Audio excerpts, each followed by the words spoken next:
Bienvenidas, bienvenidos. Damos inicio a la 19ª jornada de investigación del Instituto de Investigaciones Filosóficas de la Universidad de Costa Rica. Para ello iniciaremos con esta mesa redonda en torno al libro El Gran Incógnito de Luis Barahona. Y voy a dejar la palabra al moderador de la mesa, el profesor y director de la escuela, Mauricio Murillo. Muchas gracias. Muchas gracias, Sergio. Vamos a dar entonces inicio de esta charla inicial de las jornadas titulada La Patria Esencial, reflexiones actuales a partir de la obra de Luis Barahona Jiménez. Luis Barahona Jiménez es uno de los fundadores del pensamiento de la filosofía costarricense y ha realizado una serie de reflexiones importantes sobre diversos aspectos de la idiosincrasia y la identidad costarricense, específicamente durante el siglo XX, y entre ellos uno de los más importantes es precisamente este ensayo La Patria Esencial, del cual vamos a hablar hoy. Además de este, otros libros en los cuales hemos tenido la oportunidad también, he tenido yo la oportunidad también de estar presente con varias de las personas que están aquí, como El Gran Incógnito, el libro del 52, y otros temas también que trabajo como Al Margen del Genocidio, del 43, primeros contactos con la filosofía y la antropología filosófica griega del 52, el ser hispanoamericano del 59, etc. Para la actividad de hoy contamos con la presencia del doctor Roberto Castillo Rojas, quien tuvo su doctorado en la Universidad de Marsella I. Don Roberto fue además director de estudios generales, participó aquí en la escuela, en el posgrado de filosofía, en la escuela de historia, y ha publicado múltiples estudios sobre diferentes temas como la imaginación y también estudios sobre educación y filosofía de la educación. Roberto también ha sido por mucho tiempo profesor del doctorado de educación de esta universidad. Posteriormente contaremos con la participación del doctor Arnoldo Mora Rodríguez, quien es también una persona muy importante dentro de una amplia trayectoria intelectual en diversos campos, específicamente en la filosofía. Don Arnoldo es doctor de filosofía por la Universidad de Lovaina, Bélgica, y tiene una carrera impresionante, ejerciendo diversos cargos, como decano, por ejemplo, de la Facultad de Letras, ministro de Cultura también de nuestro país, y además obtuvo el Premio Nacional Aquileo Echeverría en la Gama de Ensayo y el Premio Joaquín García Monge de Difusión Cultural en 2014. Terminaremos esta participación con la licenciada Aurelia Barahona Riera, quien es licenciada en filosofía y tiene un máster en teoría del arte. Es investigadora y profesora de temas como arte, estética, neuroestética en la Escuela de Filosofía de la Universidad Nacional, y es además una destacada narradora, articulista, guionista y pintora. Entonces los dejo primero con la participación de Roberto Castillo. Muchísimas gracias por la invitación que me han hecho a participar en esta mesa redonda. Para mí, no me canso de decirlo, siempre es un placer no solo hablar de don Luis, que fue mi profesor, y que ciertamente me introdujo en los temas de la filosofía política cristiana, que me introdujo en la niñez, y autor que ha tenido ciertamente una gran influencia en su pensamiento político, y ciertamente también recuerdo sus lecciones, porque sus lecciones muchas veces fueron la ocasión que tenía él de dar a conocer sus ensayos. Y eso realmente es muy importante dentro de, diríamos nosotros, de la conformación de algo que debemos estar muy contentos de que don Luis haya insistido sobre ese punto, que es de la conformación de una identidad costarricense, porque ciertamente él vive en una época donde se lamenta constantemente de esa pérdida constante de la identidad costarricense. Sé que el tema de la identidad siempre es un tema, no voy a hablar, es un tema muy engorroso y difícil de penetrar, porque, no sé, puede haber varias perspectivas con respecto a esa esencia, porque esa esencia es una esencia que está histórica, constantemente en transformación. Pero si nosotros intentamos buscarla con hipótesis de que tenemos que encontrar ese núcleo fundamental que permite, qué sé yo, una, llamémoslo, identidad ontológica, suponemos que entonces existe, ¿verdad? Y que ha venido desarrollándose históricamente. Pero a veces uno piensa que esa identidad existe, tal como incluso lo ha planteado Alexander, como una visión utópica y también como una perspectiva que el investigador tiene, en este caso desde su posición, y esa su posición, su visión ideológica, le permite encontrar en los eventos históricos esa dirección esencial. Los eventos históricos que de alguna manera son dispersos, como una especie de polvareda, ¿verdad? Y él lanza su visión para encontrar esa dirección. Para mí lo importante en don Luis es que el hecho de establecer una identidad lo hace principalmente como un recurso metodológico, como un llamado también de atención al pueblo costarricense, fundamentalmente por ese desvío que él nota ya en sus escritos, en sus artículos de los años 70, que hay una especie de decadencia en el pueblo costarricense. Esa decadencia él la nota ya en la cuestión educativa, la calidad educativa, él lo nota en los partidos políticos. No existe una filosofía política de los partidos. No existe, en este caso, se ha borrado totalmente. Lo único que existe son partidos que es una estructura encaminada a alcanzar el poder, nada más. Es los grupos, en este caso los grupos de presión, los grupos de poder, que se organizan para ir conformando un Estado que permita proteger sus intereses. Yo pienso en un hecho histórico que Pepe Figueres relata, el espíritu del 48, una reunión que tuvo allá en su cuartel general en el colegio de San Luis Gonzaga,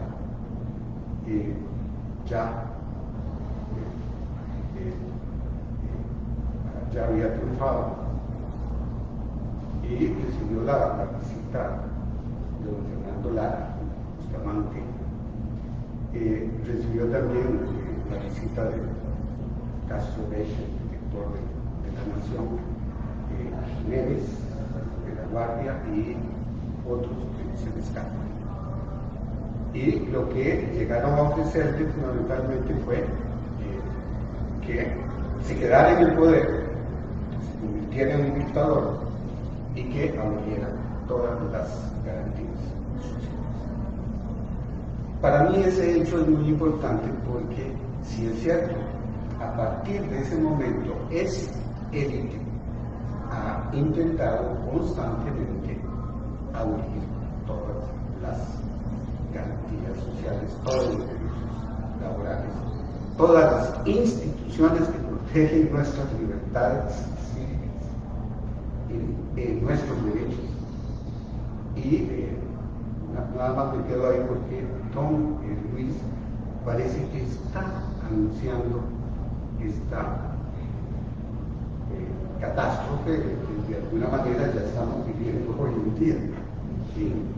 Esa destrucción total y absoluta de nuestra identidad. Por un lado, tenemos que ver en esa identidad que él habla de costarricense algo que siempre me ha interesado, porque si hay implícita una filosofía de la historia. Esa filosofía de la historia, sí, para él es una forja constante de la identidad. Y esa forja constante de la identidad, sí, claro, está en manos de los grandes próceres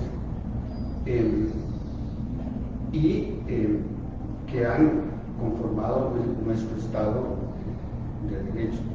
Tenemos, don Luis hace también toda la visión sobre la conformación del Estado costarricense, ese lapso que va desde 1821 hasta 1825, que se funda el Estado costarricense y que realmente se declara la total y absoluta independencia. Esa conformación del Estado, claro, que está inspirada por los grandes liberales. Caso Madrid, recordemos que crea el Colegio de Señoritas, el mismo Jesús Jiménez, cuando establece la gratuidad de la enseñanza, obligatoriedad y gratuidad de la enseñanza primaria, lo que él piensa es que la educación tiene que llegar a todas las clases sociales. La educación no debe ser un privilegio y una élite, sino que debe llegar a todas las clases sociales. Y esa idea es extraordinaria y permea toda esta identidad costarricense a partir de la educación. Pensemos en algo que en las Cortes de Cádiz de 1812, a partir de ahí se crea la Casa de Enseñanza de Santo Tomás. Me voy un poco más atrás, pero es importante ver también que uno de los objetivos de la Casa de Enseñanza de Santo Tomás era la de fundamentalmente procurar que el costarricense, el ciudadano, fuera consciente de sus derechos fundamentales y que esto también, la segunda parte es muy importante, supiera. No es solo conocerlos, sino saber, en este caso, conservarlos. Y eso realmente es muy importante. Recordemos que también en la creación de la normal superior, inspirada por este gran pensador que es Luis Felipe González Flores. Claro que ya don Mauro lo había pensado, pero no le dio tiempo de crear la normal. Pero Luis Felipe González Flores también tiene muy clara que la educación es una responsabilidad del Estado. Y la educación debe ser supervisada y controlada por el Estado.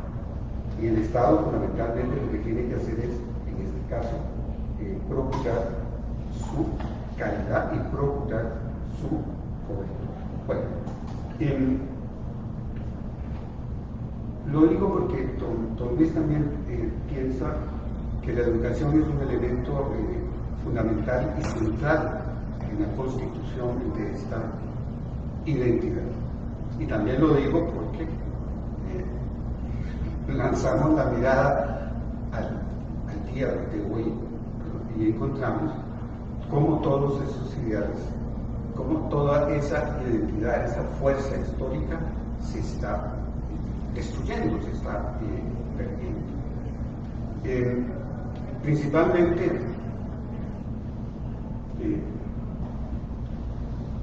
perdone que traiga a colación también un hecho un poco más contemporáneo. Recuerdo a uno de los creadores de las universidades privadas que afirmó en una sesión de cátedra de filosofía que los costarricenses tenían que pagar su educación fundamentalmente para que aprendieran su padre. Ya saben ustedes quién es. No necesito decir su nombre, pero eso ha sido una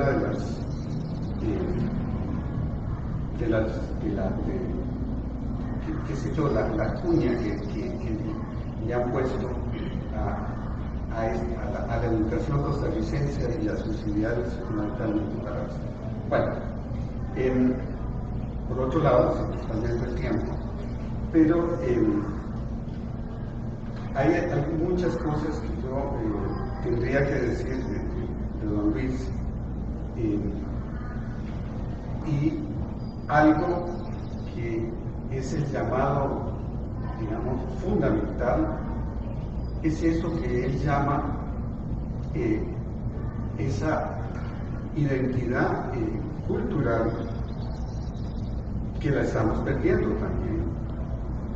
Porque somos un pueblo, dice él, que no se lee a sí mismo, es decir, que no lee a sus literatos, a sus pensadores, y en ese sentido es un pueblo entonces que está, hermano, para emplear las palabras de don Luis, seducido por los oropeles de las culturas foráneas, y fundamentalmente la cultura predominante, como la llama Michel Serres, don Alexander tuvo el honor de presentar cuando vino a Costa Rica, que decía que es el imperio, en este caso el particularismo, que se ha universalizado, es una cultura particular que es la estadounidense, que se ha universalizado. Y don Luis señala la necesidad de trabajar la historia costarricense, de hacer y procurar que se lean todos nuestros grandes pensadores, literatos, etc. Por eso lo que ha hecho es don Arnoldo, de rescatar ese pensamiento filosófico, yo creo que es que nos corresponde a todos. Por eso, esa identidad es una reflexión fundamental sobre ese legado de todos nuestros humanistas. Esa es por una parte uno de los llamados centrales y fundamentales de don Luis. Hay otro aspecto,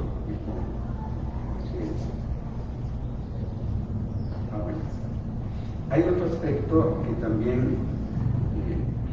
de esa identidad, que es un poco poética de don Luis, y también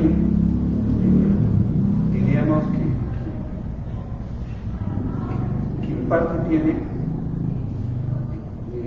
y no tiene razón, que haga esta distinción, porque esa identidad, el carácter de costarricense que está expuesto en el gran incógnito, es parte de la afirmación, y eso es cierto, que hemos sido la provincia más pobre. Es una provincia que no suscitó, en este caso, las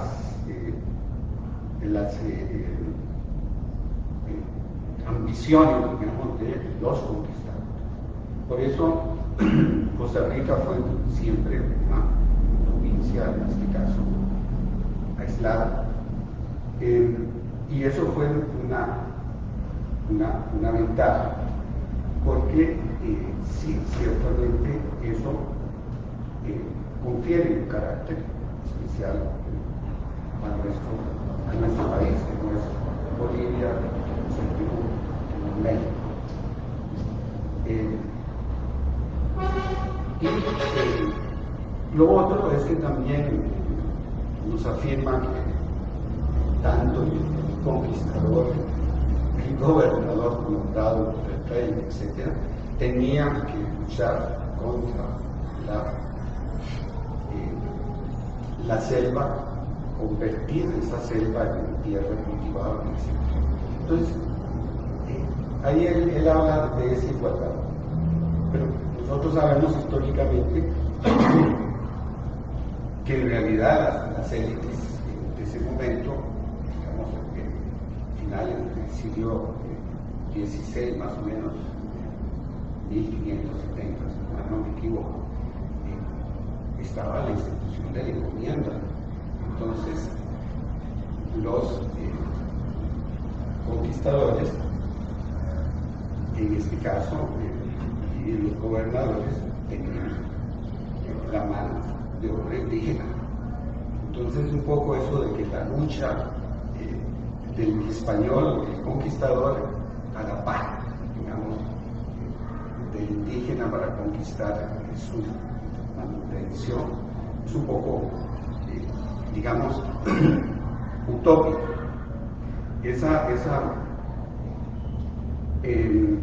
Hubo una primera explicación de la mano indígena.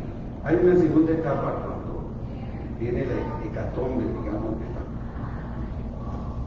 la muerte de los indígenas. Ya la élite no puede realmente conquistar, digamos, su manutención, explotando la mano de obra indígena. En ese tiempo, entonces, hay explotación de esclavos, hay familias, entonces, bueno, pero eso es otra cosa. Lo otro es que en esta parte me voy a permitir leer un texto de don Luis, que es muy bello, porque también ahí elabora ese concepto de que el paisaje es el segundo cuerpo del hombre, del ser humano. Eso es una idea extraordinaria, es cierto que el ser humano se ha hecho un paisaje. Yo siempre he pensado que tiene una relación inmensa con Hipólito Tey,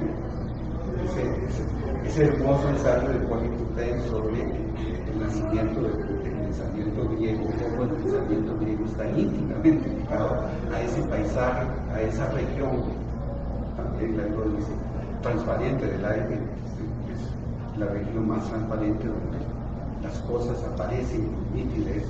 En cambio, el paisaje nuestro no es un paisaje donde en este caso aparezcan las cosas con esa gran nitidez. El paisaje es el segundo cuerpo del hombre, el que no logra desprenderse ni cuando duerme.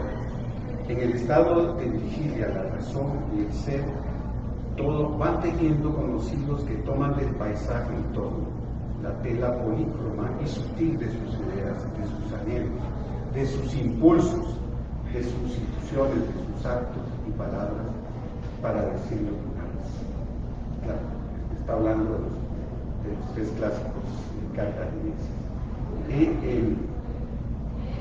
Y también hay una relación,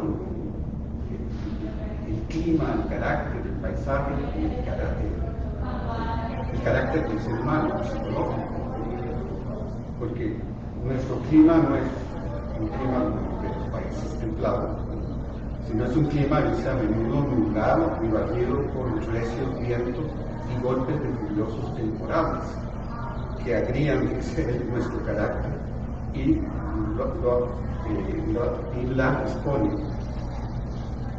lo dispone al mal humor y a la explosión violenta y constante de la indiferencia, porque nos hemos acostumbrado que lo mismo llueve que hace sol. Nunca sabemos qué va a suceder, si va a llover, si va a hacer sol, si es un día claro, si va a hacer calor, va a hacer frío. Eso dice que conforma realmente nuestro carácter. Hay toda una serie, por eso se lo dejo a Arnoldo, hay toda una serie de elementos que nosotros podríamos conversar, porque finalmente uno dice, bueno, Luis tiene razón, hay un carácter. Ese carácter se diferencia del carácter, digamos, nicaragüense, panameño, o incluso el carácter del mexiqueño es distinto al carácter del guanacasteco o del puntarenense. Y también él lo dice, bueno, es que también no es lo mismo, y si lo relaciona con el paisaje, no es lo mismo nacer en el Valle Central, rodeado de montañas, ¿no? Y nacer en la costa. Nacer en la costa donde la mirada se pierde en el infinito. Y eso procura también caracteres total y absolutamente distintos. Entonces, hay mucho que decir, pero voy a quedarme acá porque el tiempo se me agota, pero sí, don Luis habla mucho del pacifismo burgués, del individualismo, un poco siguiendo también los pasos de Yolanda Obiaguno cuando habla de la identidad costarricense.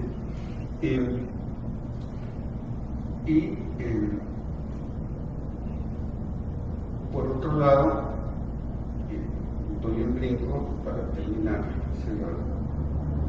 y volver a retomar lo que dije al principio. Don Luis ya presagia todo lo que nosotros estamos viviendo en este momento. Esos artículos periodísticos, mi credo político. Esa visión también en uno de sus artículos sobre el panorama político, como lo decía al principio, lo dice y lo afirma, no hay ninguna filosofía política que sostenga los partidos. La socialdemocracia conformar tiene una ideología clara. Se supone que Liberación Nacional tenía una ideología socialdemócrata, etc. Eso se pierde en el ejercicio del poder. Y generalmente lo que sigue predominando son los intereses de las élites. Termino con eso, simplemente hago el llamado sobre lo que nos dice don Luis. Hay que volverlo a leer, porque en el fondo nos permite comprender lo que estamos viviendo.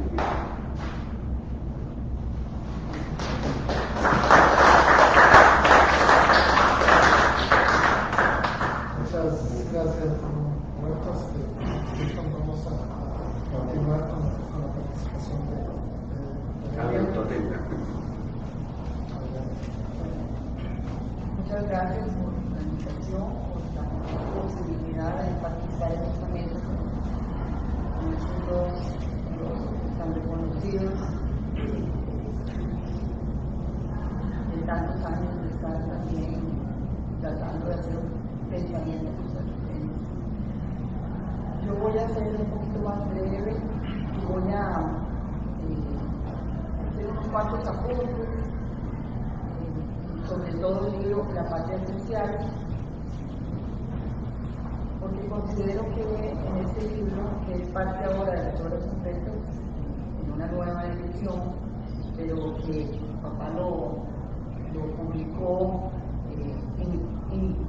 individualmente en un momento en donde la política absorbía totalmente los canales de comunicación, lo dice él, se toma el tiempo para hacer una propuesta real, digamos, de lo que sería una patria esencial.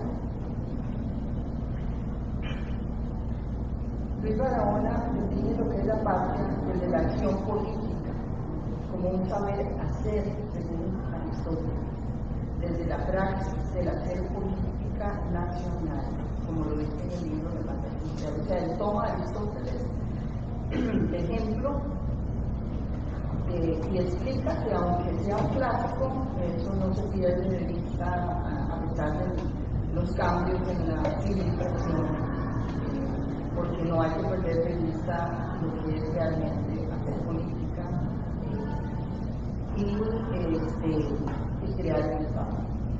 Saber hacer la política es para Luis Barahona hacer la patria desde un ideario concreto y no desde el puro idealismo teórico o listado de conceptos. Al respecto dice que entiende por ideario el conjunto de ideas básicas necesarias para comprender a un nivel medio la sociedad, la historia, la política, la ciencia, el arte y la religión, de acuerdo con el desarrollo de los tiempos y acorde con las necesidades de nuestra vida personal. Entonces es lo que propone en La Patria Esencial, que es un ideario y hay dos propuestas concretas sobre la política. Comprender la sociedad en todas sus facetas y tejido humano implica estudio, conocimiento y experiencia, por lo que reitera el rol de la política desde sus prácticas que enumera a lo largo del libro, a partir de lo más importante que es para él, y que ya Roberto lo menciona, la educación, seguida de la cultura, la historia y todo lo que es el sistema administrativo, para así proponer un programa de partido político costarricense centrado en lo social, en el compromiso, en la solidaridad, en la seguridad pública, en las relaciones internacionales y así cada área imprescindible para darle forma a esa patria esencial, como resultado obviamente de sus estudios sobre el ser costarricense, sobre la idiosincrasia del costarricense, que necesita, y como también aquí se ha analizado y siempre se relaciona a la hora de Barahona con ello, que necesita de una manera específica de hacer política para que realmente sea democrática y funcione como proyecto de reivindicación humana. Justificación fundamental para hacer que la vida política de Costa Rica progrese y respete los pactos dados a partir del 48. Bueno, al respecto quisiera comentar el tiempo que ha pasado desde que Luis Barahona escribe esto de los años 80, que es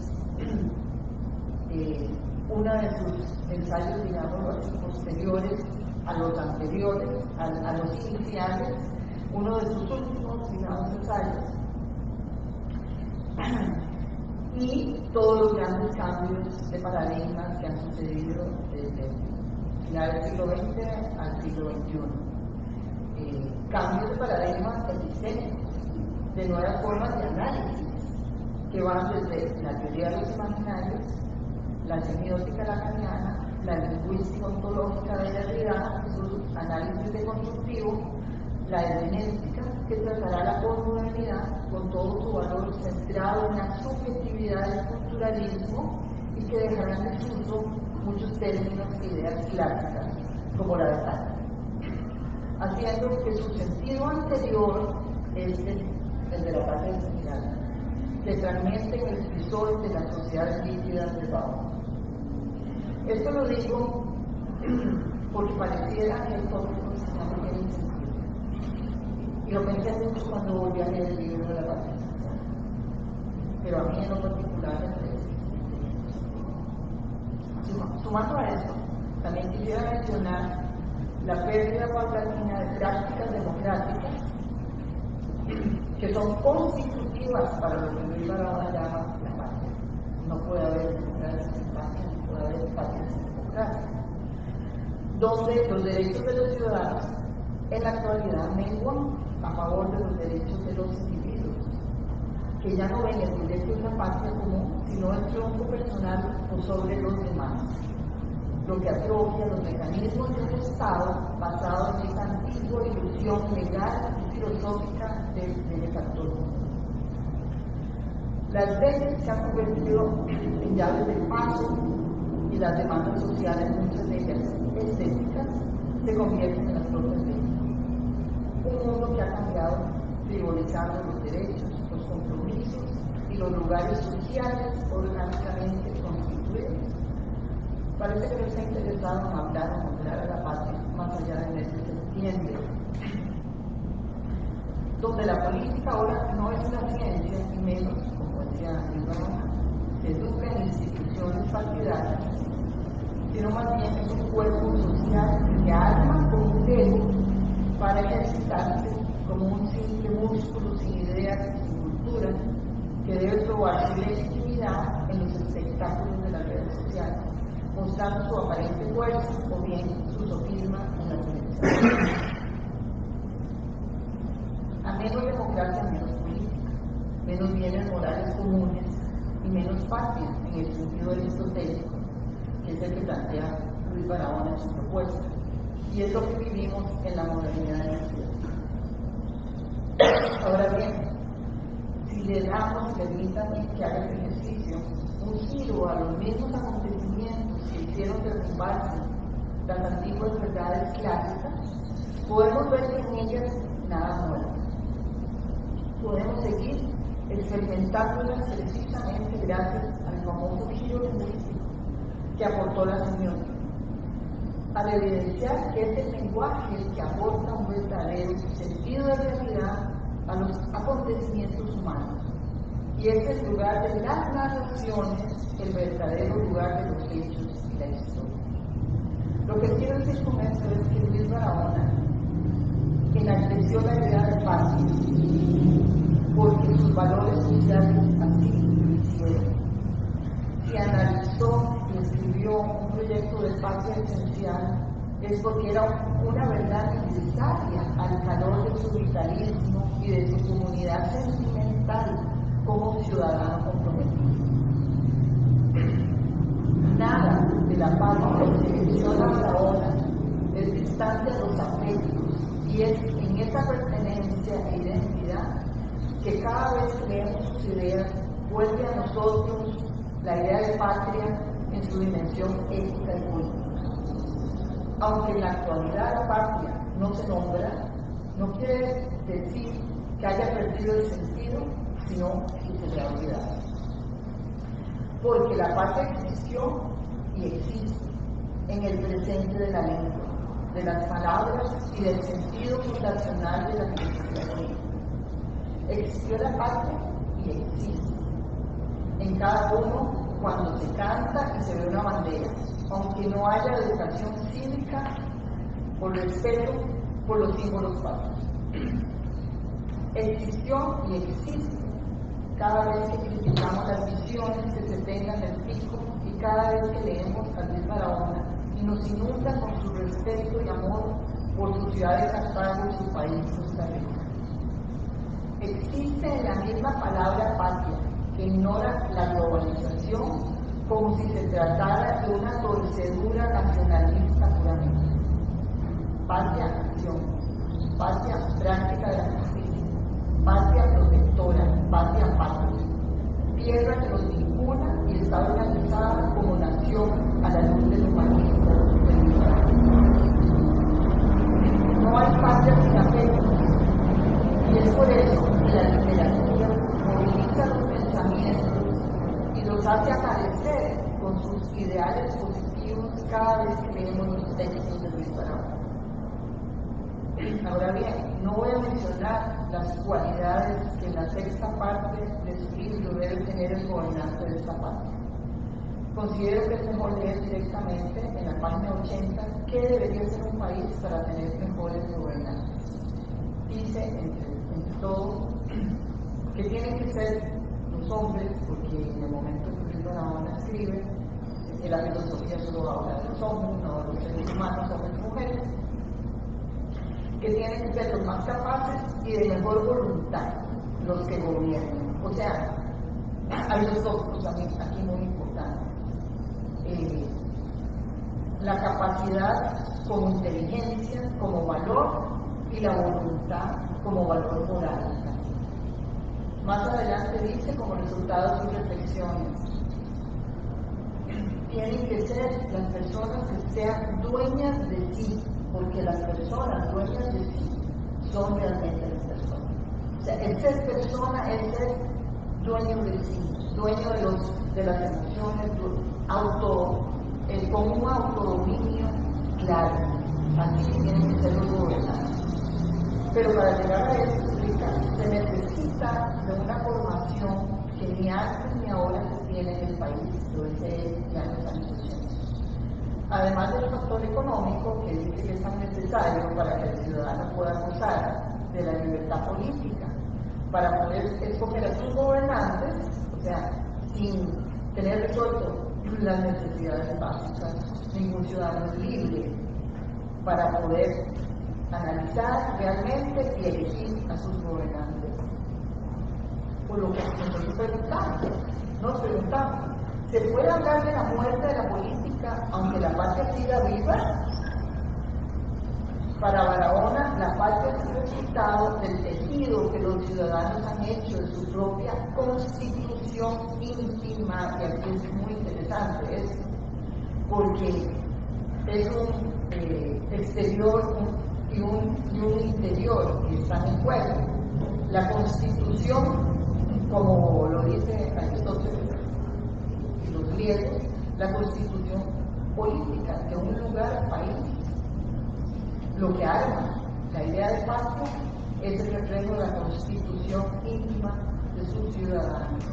Y la constitución íntima de sus ciudadanos, con sus prácticas personales, morales, individuales, es al final lo que va a construir la idea de Estado y de ser político.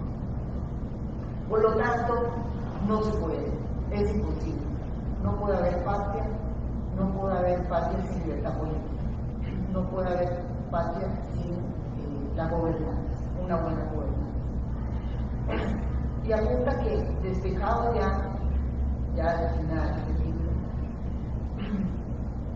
de sus años de romanticismo y de sus años de ideales, la patria se vuelve algo mucho más contundente y más simple. Pero son dos pilares fundamentales lo que la hacen: la tierra y el hombre. La tierra como lugar, la tierra como práctica, la tierra como contenido, como recipiente alimentario, digo yo, porque en este caso es el lugar de la agricultura, ha sido el lugar de la agricultura, ya no lo mismo, lo ha sido, ¿verdad? El lugar como paisaje, el lugar estético como paisaje que nos forma una identidad, el lugar como historia, la tierra como historia. Amor a la tierra y necesidad de educación del ser humano son las bases que sienta para hacer, ahora sí, su segundo proyecto, un proyecto nacional progresista, lo llaman. Ya es lo que él presenta para el futuro, no ya un programa político nacional. Carentes, como estamos, de grandes personalidades en el campo económico, dice Luis Barahona, social y político, sugiero que te subsanes el mal, siguiendo el consejo de Aristóteles, quien pensaba que hay más sabiduría en la suma de muchos talentos que en la de 2 o 3 genios, cita Aristóteles, por lo que él propone una comisión de notables en los años 80 que en la actualidad en Costa Rica tampoco funciona. Ha funcionado esporádicamente, pero tampoco funciona. Y así es como yo aquí concluyo mis notas, y Luis Barahona también. Y se despide diciendo que estas notas son fruto de sus observaciones personales sobre la realidad nacional que ofrezco a mis compatriotas para que sean meditadas serenamente. No hay en ellas rencor para nadie, solo amor a la patria y profunda estima por todos los costarricenses. Una patria que el afecto hace existir en las palabras cada vez que leemos a Luis Barahona. Hasta aquí llegan mis apuntes. Yo tenía varias notas que leer, pero tal vez el tiempo al final las leo y voy a pasar esta palabra.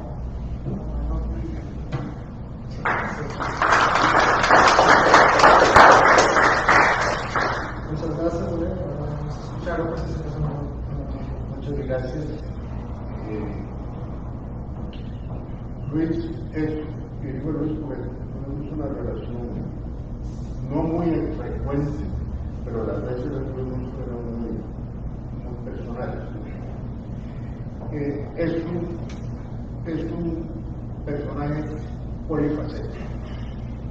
Aquí voy a estudiar solamente el filósofo de la identidad, es decir, ubicar a Luis Barahona en la filosofía latinoamericana. Partiendo de la definición por la caracterización que la filosofía latinoamericana es aquella que tiene como tema central, se ocupa como tema central el problema de identidad. ¿Quién soy yo?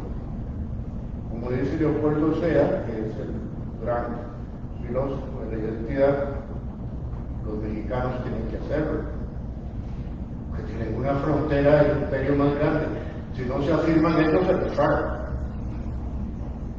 Leopoldo Sea es el que dice: el griego nunca se preguntó qué era el griego, qué es ser griego. Eres griego. Aunque todos sabemos que ser griego es hablar griego. O sea, es una identidad cultural que se debe a Alejandro el Grande.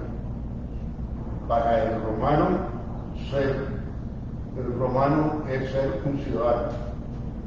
Las cívicas, en oposición a la URSS, es el conjunto de derechos que me da mi condición de miembro de del Imperio Romano.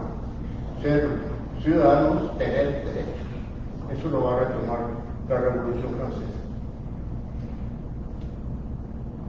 Para el latinoamericano es su identidad. ¿Quién soy yo? Es decir, se ve negado respecto a Occidente y por ende tiene que afirmarse a sí mismo frente a la negación del otro. Eso, evidentemente, lo que estoy diciendo es totalmente hegeliano. Por ende, la identidad es el tema central de la filosofía latinoamericana.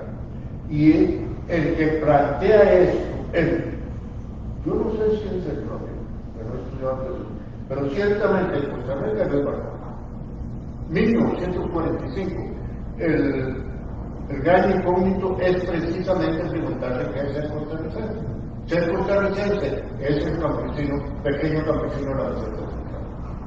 Y esto, el poder afirmar su propia identidad, el poder ser mismo, eso es muy de Rousseau. La política es la capacidad de crearse a sí mismo en la expresión de la identidad colectiva, de la libertad colectiva. decía Rousseau, aquí es la expresión de la identidad como pueblo, y entonces, ¿cómo se da en luz? Vemos los otros aspectos, cómo lo realiza concretamente Luis, creando un partido. Es el primer filósofo costarricense que crea un partido político. El segundo está presente aquí, Alessandro, que creó un partido único. Y casi gana la selección. No, ¿cómo? Ganamos. Ganaron. Allá en Nicoya, el gobierno. Sí, sí. Luego vamos a ver más allá. Discípulo de nada más que Luis lo centra en el Estado y Alexander lo que quiere es quitar la identidad de Costa Rica como meseta central.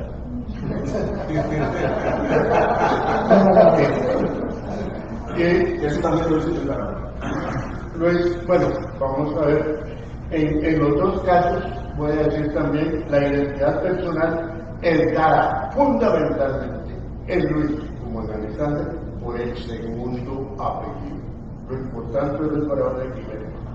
Por el apellido Jiménez es un apellido importantísimo en la historia de Costa Rica y fundamentalmente en Cartago, ¿verdad? Es la aristocracia, no solo que viene de la época de la conquista, de la época de la colonia, sino la aristocracia política. Ricardo Jiménez, que es el político con mayúscula en el subconsciente colectivo del costarricense. Fernando Boyo Jiménez le publica un libro a Luis siendo ministro, no solo por ser Cartago, sino por ser Jiménez. Esto es importante señalarlo porque yo voy a desarrollar el concepto de identidad de Luis en tres facetas: la identidad individual o personal, la identidad latinoamericana y finalmente en el último periodo, a partir de los 1970, en los escritos de Luis, la obsesión es el destino de la humanidad planetariamente y encontrar un sujeto histórico. Eso es extraordinario en Luis, porque se da al mismo tiempo que se está dando en el mundo, con mayo del 62, la juventud comienza a ser un sujeto de la historia. Y Luis es el que lo remarca, y aún más con un carácter político, un carácter revolucionario. La juventud es el sujeto de la revolución en el mundo actual. Eso lo dice permanentemente. Pero eso es extraordinario. ¿Quién en Centroamérica ha dicho eso? ¿Quién decía eso? Entonces comencemos por la identidad personal. Es que podríamos decir la identidad comienza por ser una identidad local. Luis Barahona es el primero que pinta el paisaje de Cartago. Cartago no son los cartagos, ni Cartago es la ciudad, que fue destruida en 1910 totalmente, y una gran cantidad de gente de Cartago se vino pasando. Con el terremoto, hay un antes y un después en la historia de Cartago, que es el terremoto del 5 de mayo de 1910. Para Luis no es eso. Para Luis Cartago es el paisaje. Y es el concepto de paisaje muy interesante porque hay una connotación ecológica. Hay que estudiar también a Luis como uno de los precursores de la ecología de Costa Rica. El paisaje, decía Láscaris, es la naturaleza en el ojo, es decir, lo que hace el paisaje es la mirada. El paisaje es cómo miramos la realidad que nos entorna. Y eso es para Luis fundamentalmente Cartago. Él no se siente, por ende, Cartago, entre comillas, recuerda lo que decimos los ticos, en Costa Rica existen los ticos y existen los cartagos. Es localista.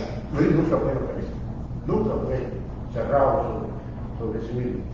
Es el paisaje de la naturaleza, repito, eso tiene una connotación ecológica extremadamente importante. En segundo lugar, viene que eso lo desarrolla después una serie de biografías de cartagineses famosos, que Luis cuenta la vida de ellos, varios de ellos.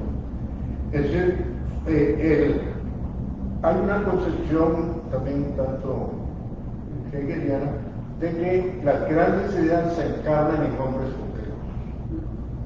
Una revolución tiene nombres y apellidos. O sea, la revolución no se lee, sin él no hay revolución, o la revolución cubana es sin él no hay revolución, y así sucesivamente, podríamos decir, la construcción de la soberanía costarricense es Juanito Mora. Sin Juanito Mora no hay Centroamérica. Seríamos una colonia para traer materia en mano de los esclavos. Es decir, entonces, para Luis, los personajes de Cartago, te los cuenta la vida, nos describen, son fundamentalmente la expresión de una identidad. No es Pedro o Juana en particular, son la expresión de una identidad, porque para él Cartago es la cuna de la identidad costarricense. Ahí nació lo que entendemos lo que vamos a entender después por costarricenses. Por ende, no es el Cartago visto, pero desde el punto de vista costarricense, no encerrado en su propia concha. Y esto en lo que podríamos llamar la identidad personal. ¿Quién es él? Además, repito, él nunca fue localista, y los hijos médicos. Él se sintió Cartago como la cuna de él costarricense o de Costa Rica. Esto le permite dar el segundo salto, la otra identidad, que es ser costarricense. Esa es su tesis de licenciatura. Luis es el primer graduado de la Universidad de Costa Rica en filosofía. Antes de Luis había gente, el fundador de la filosofía costarricense, Moisés Vincenzi, pero Moisés Vincenzi estudió letras en general y decidió desde jovencito, desde los 18 años, en la polémica con Roberto Brenes Messier y con Carlos Galleri, decir yo soy filósofo, dijeron, se va a morir ya de hambre, pero soy filósofo. Pero eso es por una definición, no una formación profesional como filósofo. Luis Barahona es el primero. Y tiene como decano que esta facultad tiene que rendirle un homenaje y tener un cuadro. El primer decano de la Facultad de Filosofía y Letras no existía, recuerden, en generales, sino hasta 1957. El primer decano es el general Bolio. Es el general Bolio. Fue el maestro de qué relación, qué influencia tuvo Bolio o Monseñor Senalde, son los otros catálogos, sobre Luis Barahona. Sé que dejó una huella, pero no lo estudió. Eso es un tema que hay que estudiar.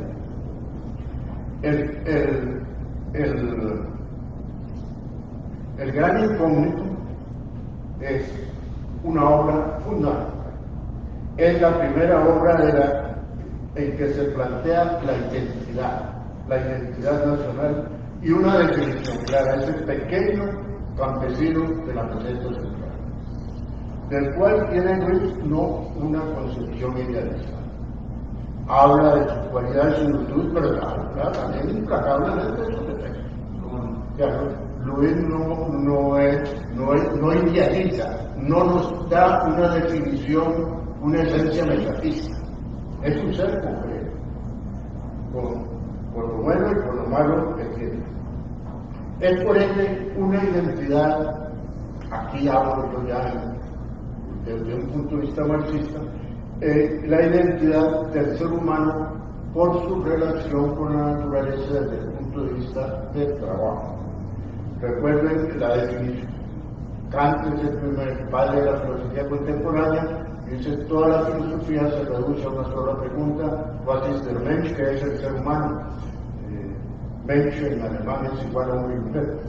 ¿Qué es el ser humano? Entonces se responde, el ser humano son sus tres facultades, la razón, la voluntad y la emotividad y la característica.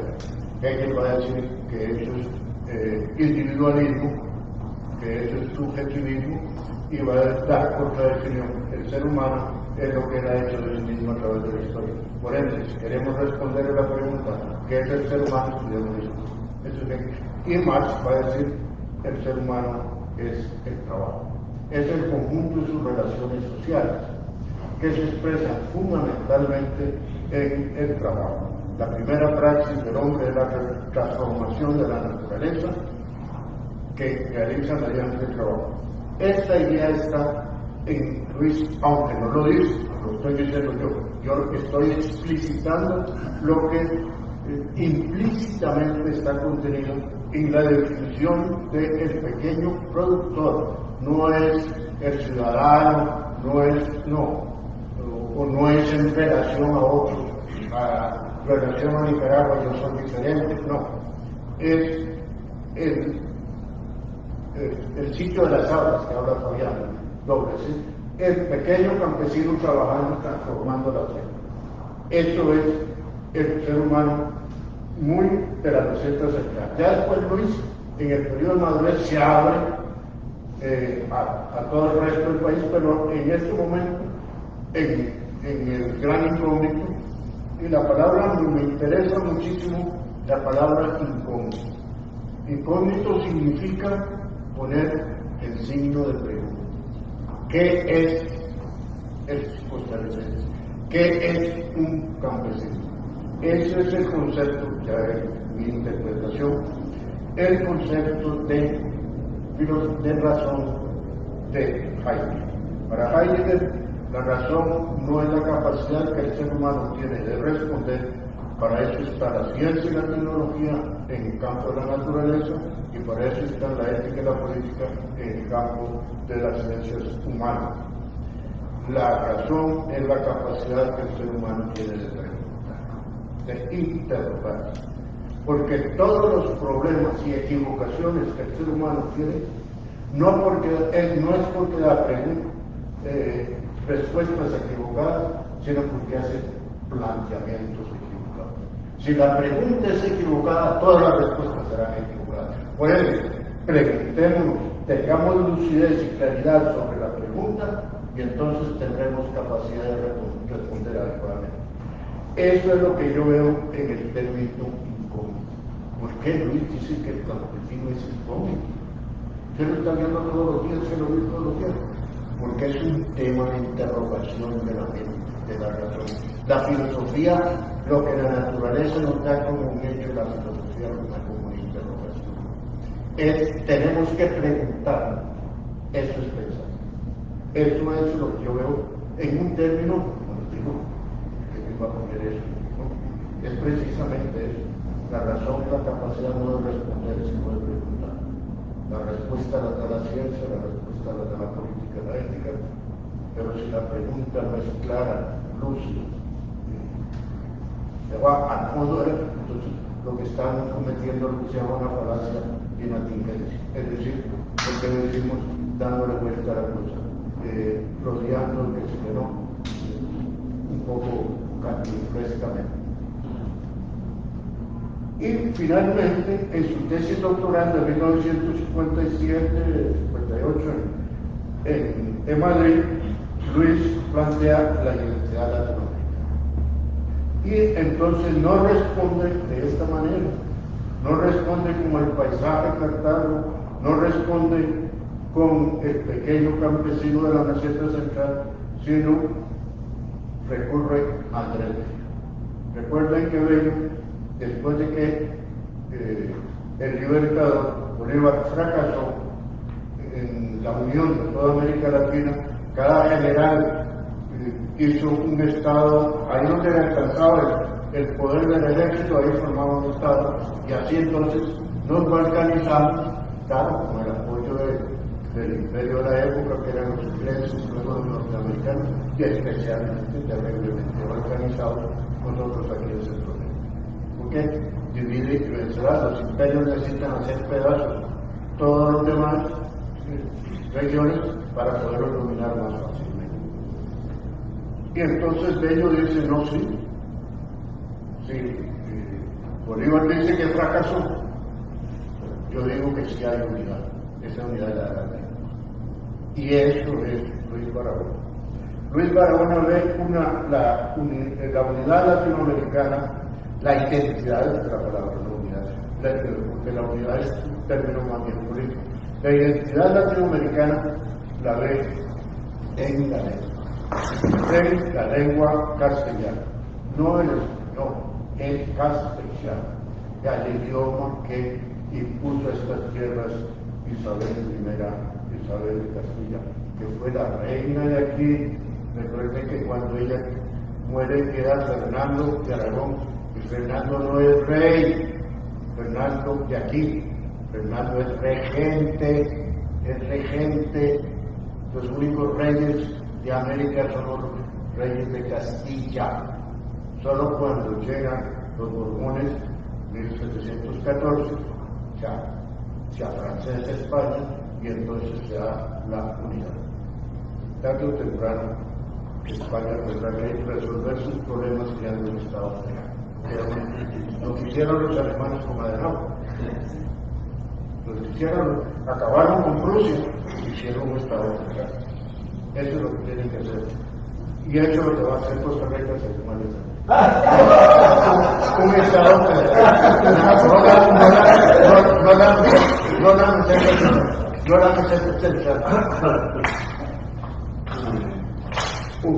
un Estado que Luis no se plantea eso, no se plantea el problema de la unidad política de América Latina, sino más tarde. En su tesis doctoral es la unidad cultural. Y la cultura es, en primer lugar y ante todo, una lengua. La lengua es lo que nos da la identidad cultural. Es la lengua, de ahí los ensayos sobre el Cid Campeador, sobre Don Quijote, etc.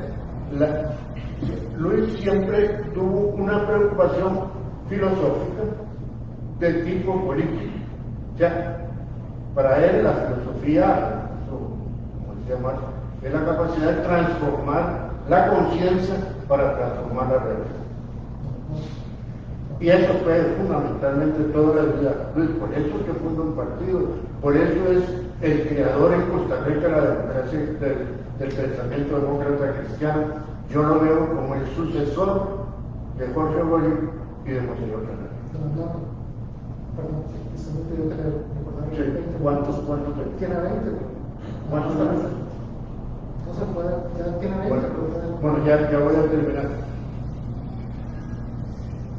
Esto es el segundo Luis.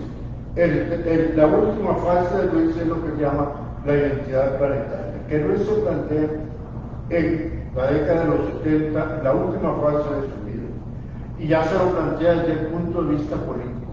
Él ve una revolución planetaria antes de mayo del 68 y ve que el sujeto histórico de este proceso revolucionario es la juventud.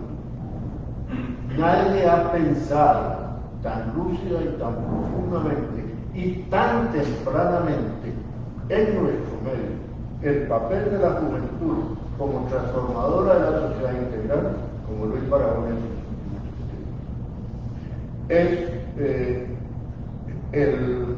Quien vio esto en uno de mis penúltimos libros es precisamente Rodó, que plantea esto por primera vez. Marx decía que era el proletariado. Aquí aparece Rodó en Uruguay que dice que es la juventud estudiantil, universitaria y de secundaria. Eso lo encontramos en Luis. Ya ahí se nota en los últimos escritos una influencia del marxismo, por ejemplo, su concepción del catolicismo, que hay que estudiarla muy a fondo porque él es profundamente católico y profundamente católico romano, pero muy crítico. Es un catolicismo inspirado en Emmanuel Mounier, que es el gran filósofo que está detrás de él. Mounier es el primero que establece en Francia desde el pensamiento la alianza entre cristianos y marxistas a partir de la experiencia independencia de la Segunda Guerra, juntos se encuentran expulsando a los nazis, pero que no van a ser juntos construyendo la Nueva Francia, eso es Manuel Muriel. Ese es un poco Luis Barahona aquí.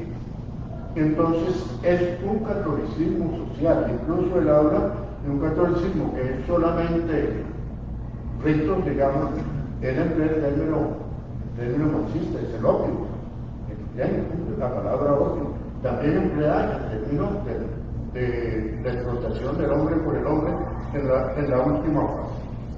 Entonces, ahora, él ha tenido un concepto muy positivo de liberalismo. ¿Qué debemos al liberalismo?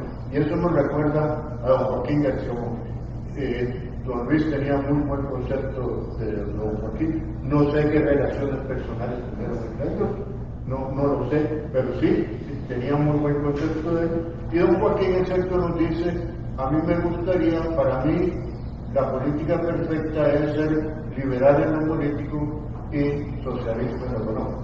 Y eso es Luis Barahona en el último periodo. Él reivindica mucho el liberalismo. No es, por ende, un catolicismo sectario, cerrado sobre sí mismo, sino reconoce y valora, por ejemplo, en la educación, el papel, bueno, aquí ya hablamos, por eso no voy a insistir en esto, el papel de la educación, papel fundamental en la formación del ciudadano. Es decir, Luis, que comenzó por el paisaje de Cartago, termina por tener una visión planetaria del ser humano y a través de la política como conciencia que es de capacidad de transformar la realidad para establecer la justicia, para establecer el amor, para hacer realidad los valores del cristianismo histórico. Eso es el resumen para mí y para vos.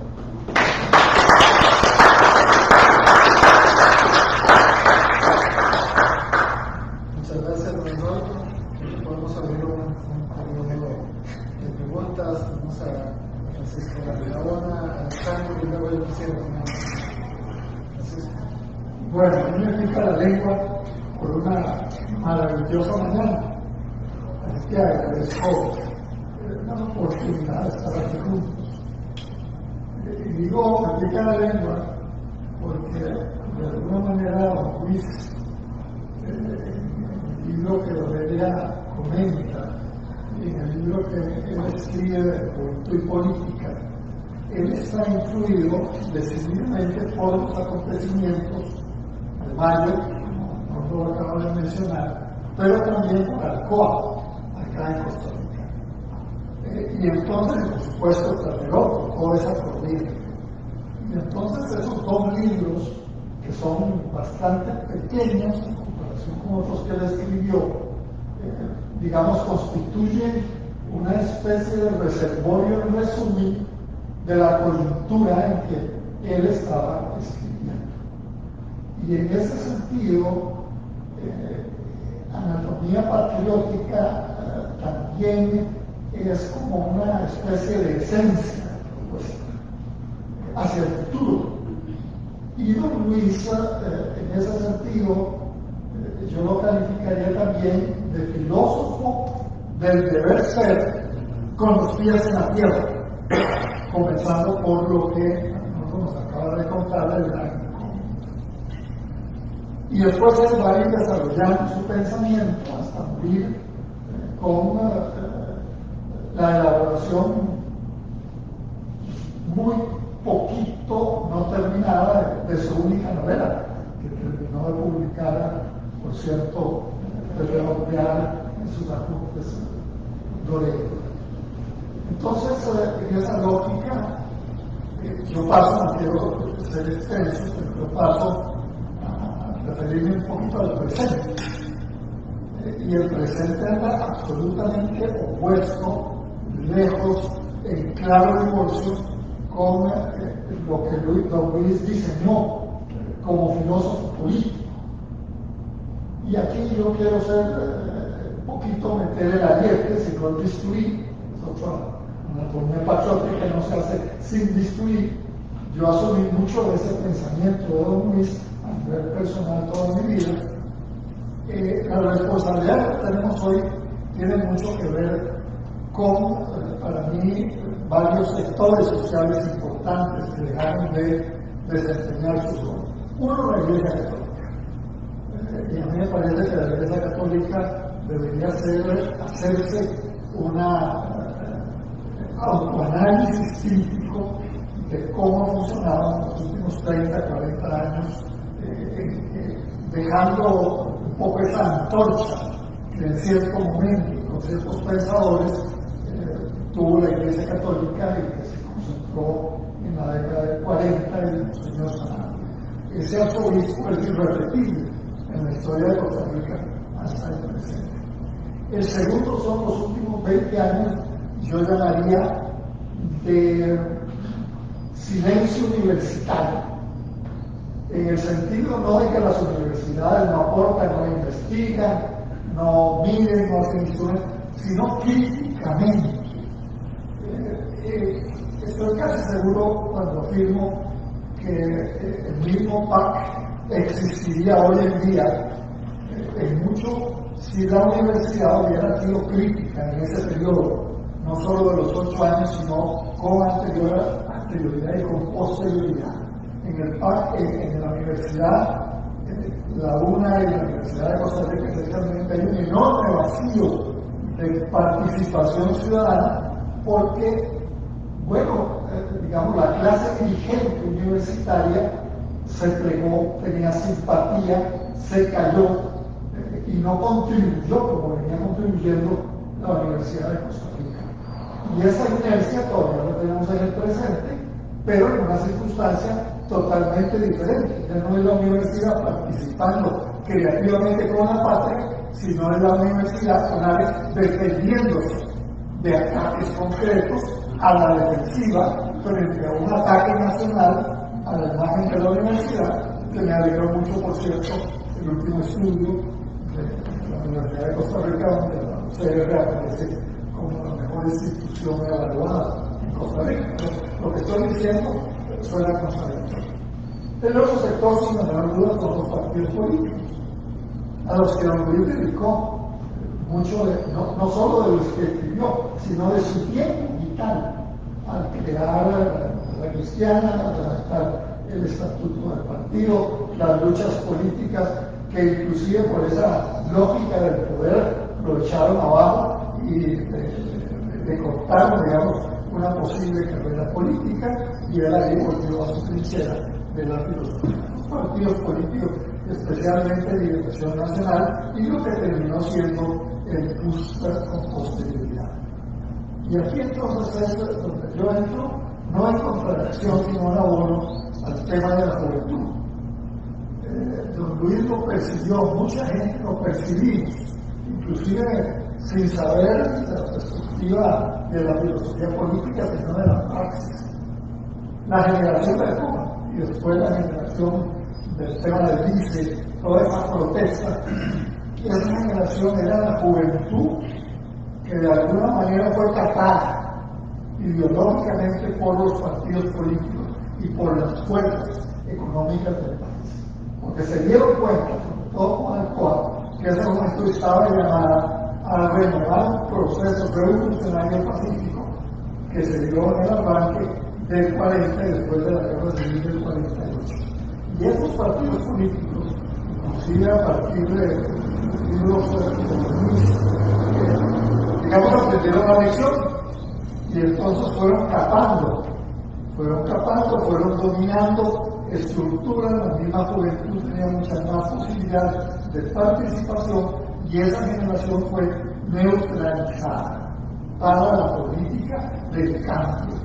Y después de eso, muchos los incorporaron o nos incorporamos en esa lógica, y después las juventudes vinieron a menos.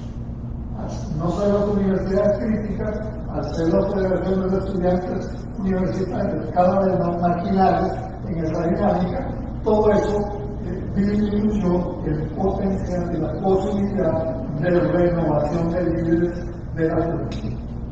Y el otro sector es el medio de comunicación al servicio de intereses más o menos ocultos, con lo cual no hablo en general podría utilizar el término prensa canalla, ¿verdad? Pero no me da la gana sacar al presidente de Arturo Castro, ese pensamiento. Pero digamos, ese sector ha sido responsable de la reducción y del frenazo de nuestra capacidad institucional de renovación democrática.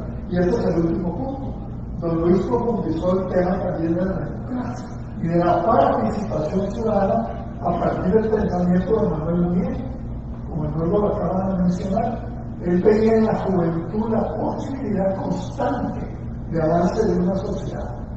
Y esa lección la aprendieron, pero no para mí, sino para mal los sectores que, digamos, disminuyeron ese tema. Entonces, concluyo.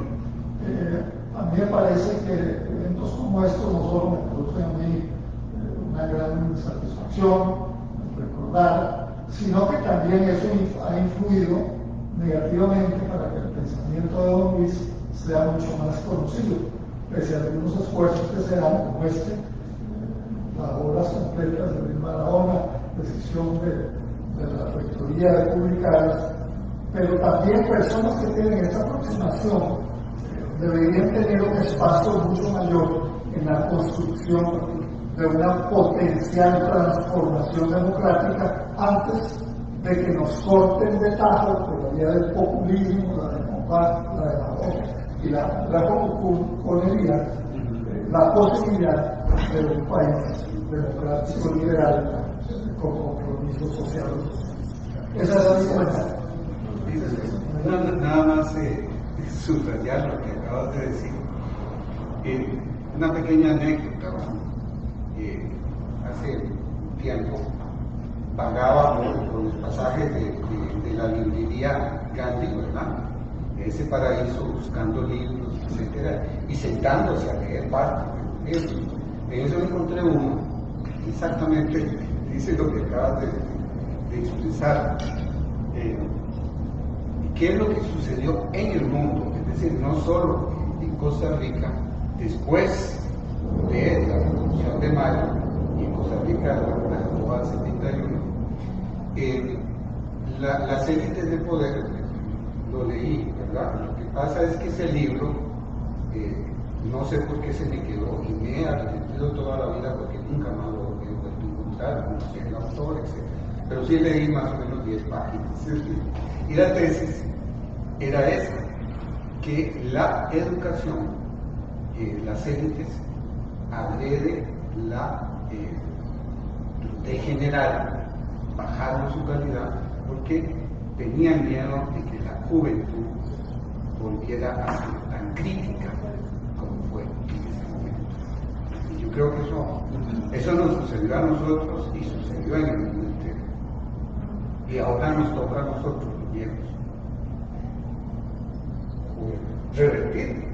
Aunque yo tengo la esperanza, porque he visto participar jóvenes, qué sé yo, de secundaria, bastante críticos con respecto a la ministra de Educación,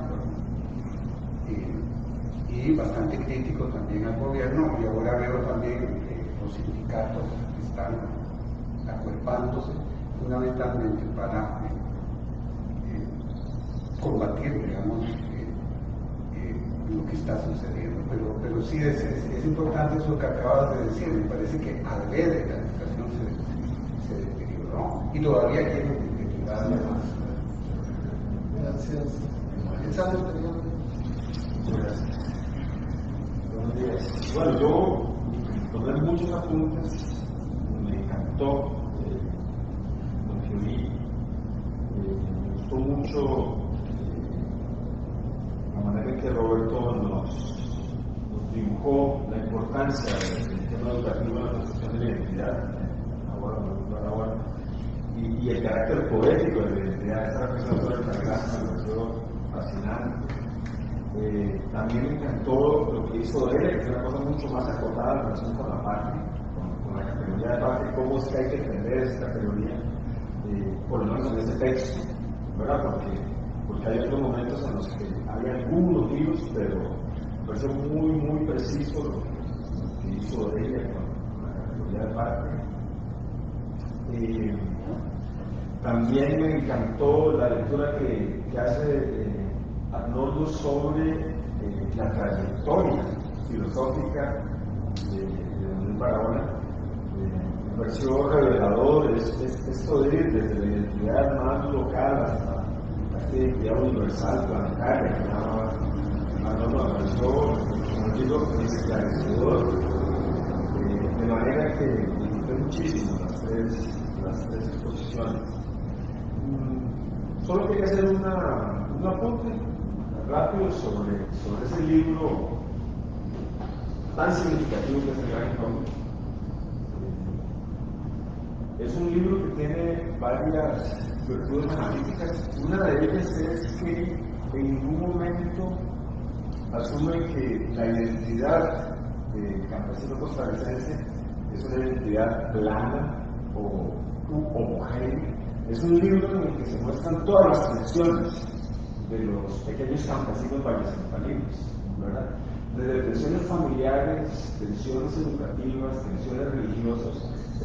A mí me impresiona mucho en ese libro la manera en que don Luis discute, por decirlo así, lo que sería una religiosidad que ética y políticamente podría hacer florecer a las personas, y una religiosidad que empobrece, que daña y que embrutece. Eso está clarísimo ahí en El Gran Incógnito. Exactamente. Y lo que querría decir para cerrar es que este es un libro que debe ser el libro que tiene la historia en la filosofía costarricense más interesante como libro. Este libro, dice don Luis, que él terminó de escribirlo en 1941, cuando tenía 26 o 27 años. Y se publicó en entregas, yo no sé si hay otro libro, pero se tiene que ser publicado en entregas, en la revista del Archivo Nacional, entre 1945 y 1947. Yo me tomé el trabajo de ir a buscar cada una de las entregas, leerlas, cotejarlas. En ese momento todavía no tiene el nombre del Gran Incógnito. Se llama, en la revista del Archivo Nacional, se llama Una visión del campesino costarricense. Las primeras 5 entregas se llama así. Y la última lleva un subtítulo que es revelador. Déjenme ver si no lo tengo por aquí. Sí, visión interna del campesino costarricense son las primeras 5. Y la última lleva ese mismo título y este subtítulo: Influencia de la organización económica rural en el carácter campesino, que es lo que decía Arnoldo, ¿verdad? Es casi que parecería un subtítulo marxista, ¿verdad? Entonces, vean lo interesante de este libro. Es un libro que se termina siendo muy joven, se publica luego por entregas, en 6 entregas. Luego, esto yo no lo sé explicar bien, en 1953 aparece como el primer libro de la serie de tesis de la Universidad de Costa Rica. Yo quiero identificar bien si luego él retrabajó esto y lo presentó como tesis de licenciatura, o si se la valieron como tesis de licenciatura y por lo tanto se publicó de manera unitaria esas 6 entregas en la revista del Archivo Nacional, ¿verdad? En todo caso, si alguien lo sabe, pues ya que me lo cuente. Pero además hay una edición de Gran Incógnito que es la que todo el mundo conoce, que es la de 1975. Esa edición tiene esta otra particularidad, que viene acompañada de anatomía patriótica y 3 notas sobre el carácter costarricense. Y figúrense que ahí viene un prólogo que para mí es una joya.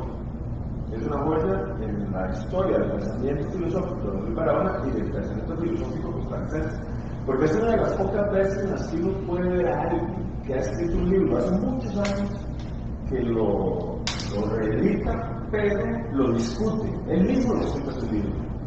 Y dice que El Gran Incógnito es un libro culto y que ahora uno diría lo mismo, de la identidad costarricense.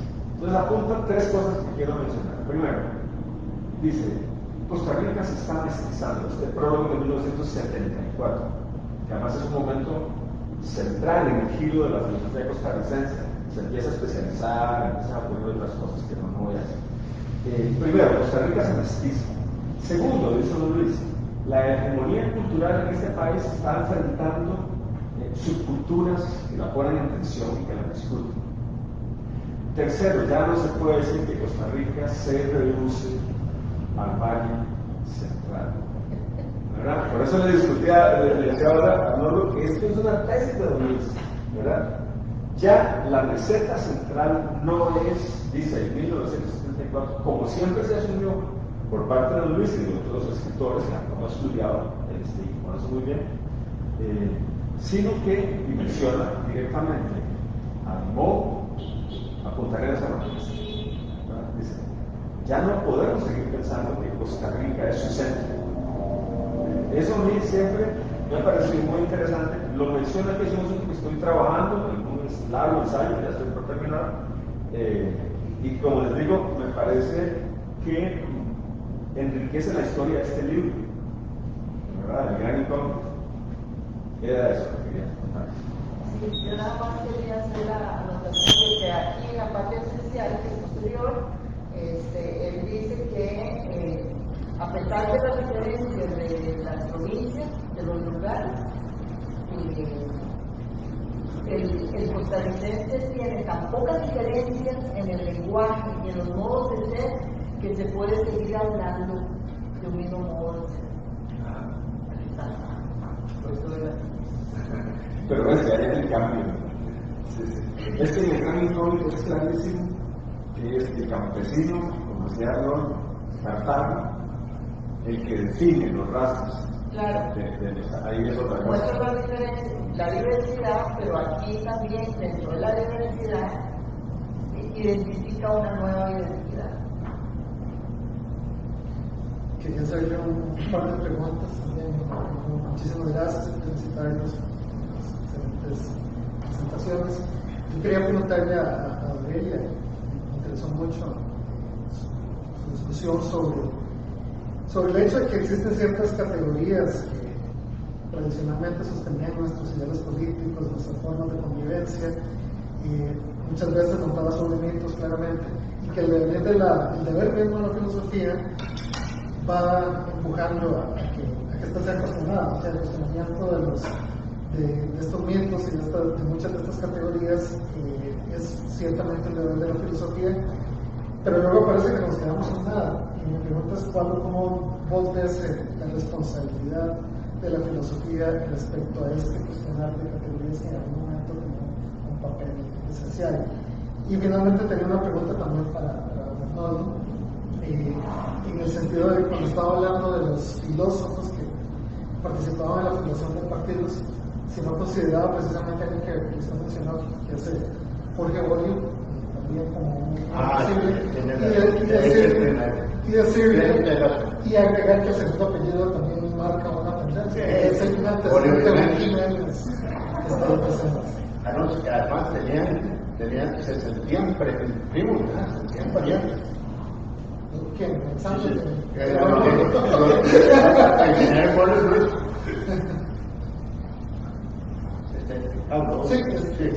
Yo quería añadir una cosa, Alexander, y que no lo dije, el papel de los indígenas en la identidad nacional. Luis no los menciona para nada, sí, pero al final los reivindica. Y al final ve la colonia, la conquista desde el punto de vista masacre. Él lo dice en la unidad de los 70 en adelante, es claramente reivindica el papel de las culturas indígenas y también el carácter opresor de la colonia. Y por eso justifica también la lucha de independencia. Porque en la colonia el gobierno español no permitía desarrollarse, y entonces ahí mismo lo dice claramente a partir de los 70. Esto quería decirlo porque para mí es una de las más grandes masacres de la historia de la humanidad. Lo sabemos. Y Luis no lo mencionaba porque mencionaba básicamente la identidad, la lengua y todo, pero a partir de los 70 está claro y varias veces lo menciona y varias veces también menciona Costa Rica fuera de la meseta central, varias veces lo menciona. Eso quería, en la identidad no lo dije, pero quiero de alguna manera resaltarlo, remarcarlo.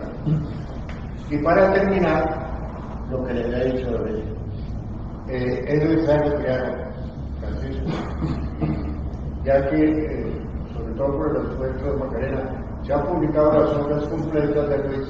Lázaro decía que los intelectuales han jugado un papel importantísimo en la formación de Costa Rica, que eso se debe mucho a la democracia, pero que nosotros teníamos, nuestras generaciones, una deuda con ellos, que es que no se publican las obras completas.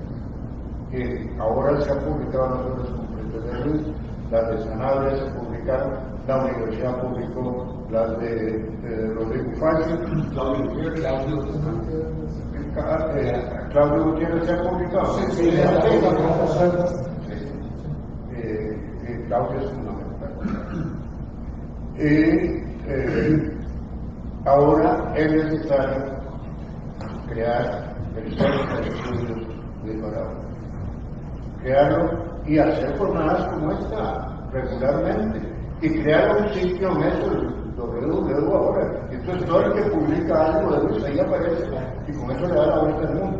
O sea que es la manera de, porque aquí lo que hemos hecho, como yo digo, cuando uno va a un restaurante, antes de comer le dan el menú. Aquí lo que hemos presentado es el menú, o sea, hay un montón de temas de Luis que el concepto de democracia, el concepto de patria, el catolicismo que no entiende, cómo lo entiende él, etcétera, la revolución cultural, el papel de la juventud, todo eso tiene que ser desarrollado mucho más ampliamente en un montón de aportes también tienen que venir sociólogos, politólogos, historiadores, sobre todo historia. El libro que a mí, desde el punto de vista histórico, más importante de Luis, me parece, es la historia de la ciudad política. Es fundamental. La ciudad política. Esta historia de la literatura que se lo publica Fernando Bolio como ministro de Educación, ya hay otras historias de la historia de este país. El de historia de la ciudad política es el primero, y que yo sepa no hay ningún otro. La historia del pensamiento político. Eso es un libro absolutamente fundamental.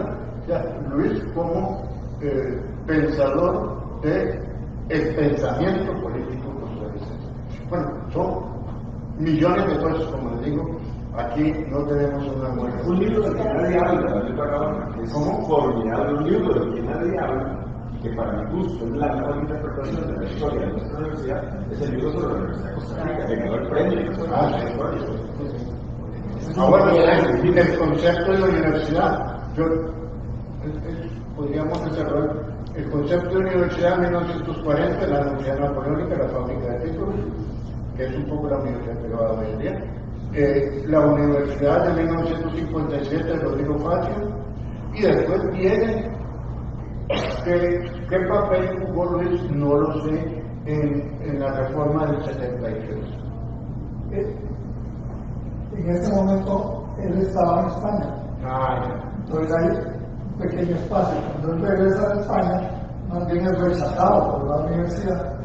Tiene que irse a por escuela de Exactamente. Él me lo dijo profundamente. Y eso lo resentió mucho a él, porque la mayoría de los que lo taponearon eran de Liberación Nacional, sus antiguos compañeros, pero de los hombres de la universidad. Pero él tiene en la historia de la universidad, él tiene un concepto. Es que en lo que él se mete, en cualquier cosa de historia, lo primero que tiene es un concepto filosófico y después de los entornos. Ya, es lo que nosotros llamamos la hermenéutica. La interpretación no exactamente del hecho, sino del sentido o del alcance. Y que ese concepto de las fuentes, buenísimo. ese concepto de biodiversidad también hay que, o sea, hay millones de cosas, como le digo, esto es apenas el Sí, yo creo que la pregunta es como para otra jornada, es como para otra charla, ¿verdad? Sumamente interesante. Y sí, ¿cuál es el sentido de la filosofía a partir de todos estos cambios que se han dado? Yo creo en lo personal, porque yo doy la que volver a la materia es muy importante, dejar de lado la parte usuaria que llaman lo cualitativo y volver a analizar la parte, digamos, la parte desde un neomarxismo, ¿por qué no? La parte material, objetiva de la realidad es algo que los jóvenes están necesitando. Pero eso es un abanico que se abre y se nos lleva a un montón de subtópicos, ¿verdad? Que esos ya no tenemos que hacer. Muchas gracias. Y James, tal vez vamos con esto. En redes sociales hay un comentario de Anama Rojas. Buenos días, saludo a los presentes. Quisiera traer a colación, por lo pertinente que me resulta en este momento, uno de los argumentos de Camilo Retana en Crítica a los guardianes del reino. Cita: es evidente que aunque algunos de los postulados de los nacionalistas étnicos metafísicos, Luis Barahona como principal referente, son insostenibles hoy en día, su posibilidad de ser reactualizados a nivel contemporáneo tiene que ver con que el proyecto cultural y de clase que los hace posibles sigue aún vigente. Cito: pervive un imaginario nacional cargado de etnocentrismo, racismo, machismo, xenofobia, clasismo y fundamentalismo religioso. Resultaría, me parece a mí, demasiado preocupante que hoy se debata la obra de Luis Barahona hoy en la Escuela de Filosofía sin referirnos a los efectos problemáticos de su discurso, como sabemos ya ampliamente analizados por Alexander Jiménez. En este mismo espíritu también aprovecho para mencionar que, considerada una premisa planteada por Alexander, que una de las cuestiones más problemáticas del nacionalismo étnico-metafísico es el violento olvido de las víctimas de los procesos de dominación y explotación implicadas en la conformación de las naciones, Costa Rica en específico. Partiendo de esta premisa, uno de los tópicos que Jiménez no aborda y que no se han criticado lo suficiente en el discurso nacionalista tiene que ver con un olvido que no es étnico, sino de género. La imposibilidad de ver representada en el imaginario de identidad nacional a toda entidad que se desplace del centro blanco, masculino, femenino, en orden jerárquico, el caudillo de identidad hetero, cis, masculino. El concepto de autoridad nacional en el discurso filosófico no carga solamente el problema de blanqueamiento, sino también un problema de género como lo es el caudillo. Termina comentario. Bueno, ¿ese comentario de quién es?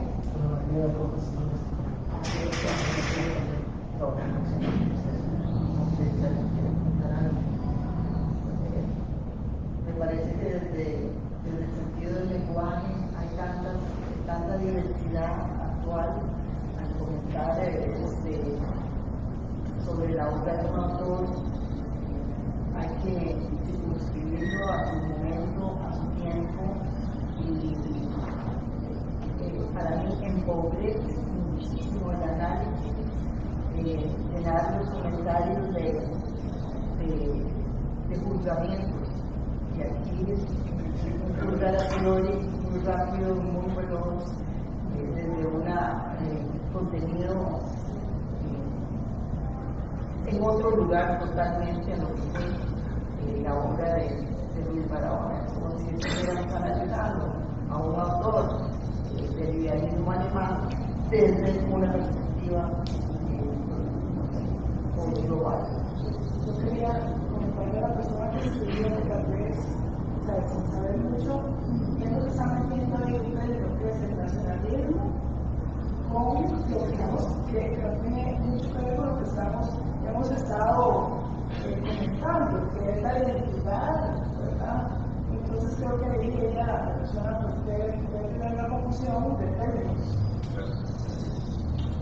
que se confunde nacionalismo con xenofobia.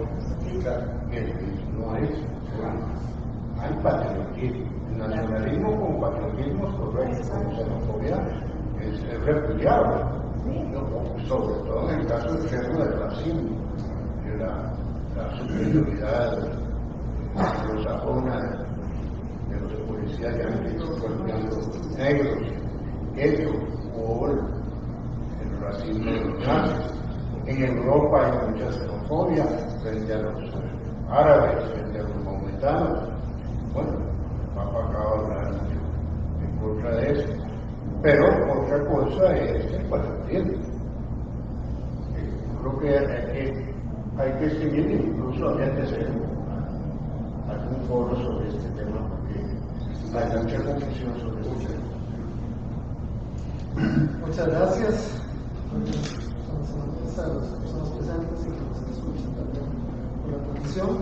Entonces, damos por terminada esta primera actividad de las jornadas y invitamos a continuar.